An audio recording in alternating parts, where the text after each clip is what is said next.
Entrance এক্সামের জন্য কিন্তু ফর্ম ফিল আপের ডেট ঘোষণা হয়ে গেছে। যারা ল পড়তে চাও, এমনকি ক্যালকাটা ইউনিভার্সিটির জন্য আরকি। তো তাদের কিন্তু এন্ট্রান্স এক্সামের ফর্ম ফিল আপের কিন্তু ডেট অলরেডি আজকে ঘোষণা হয়ে গেছে।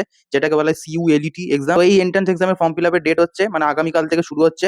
আগামীকাল 15 তারিখ থেকে কিন্তু এই জুলাই মাসের 25 তারিখ অবধি কিন্তু ফর্ম ফিল আপ চলবে। যেখানে ফর্ম ফিল আপের হচ্ছে অ্যাপ্লিকেশনের জন্য আরকি ফিস হচ্ছে জেনারেল কাস্টের জন্য এবং ওবিসি দের জন্য হচ্ছে 1000 টাকা।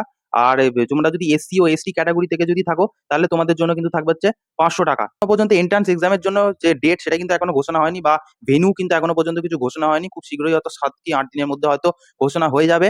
তো সেগুলো হয়তো সব সিউর ওয়েবসাইটে কিন্তু দিয়ে দেওয়া হবে। আর এবারে কিন্তু এক্সামের যে একটা নিয়ম আছে সেটা হলো নেগেটিভ মার্কিং। তো তোমরা যদি ঠিক করো তাহলে তো তোমরা 1 নম্বর পাবে। আর যদি তোমরা ভুল করো তাহলে কিন্তু নেগেটিভ মার্কিং আছে। তবে হ্যাঁ, সেটা যদি 4 টে ভুল করো তাহলে কিন্তু তোমাদের 1 মার্কস করে কাটা হবে। তো তোমরা কোন সিলেবাস গুলো আর কি পড়ে তোমরা এই পরীক্ষার জন্য প্রিপারেশন নেবে। তো সেখানে হচ্ছে তোমাদের জন্য থাকবে হচ্ছে ইংলিশ আছে, মানে ইংলিশের গ্রামার গুলো খুব ভালো করে করতে হবে। 2 নম্বর হচ্ছে কারেন্ট অ্যাফেয়ার্স এবং জেনারেল নলেজ, এগুলো তোমাদেরকে খুব ভালো করে করে যেতে হবে। 3 নম্বর হচ্ছে ম্যাথ। আর 4 হচ্ছে ইন্ডিয়ান পলিটি। আরেকটা হচ্ছে রিজনিং।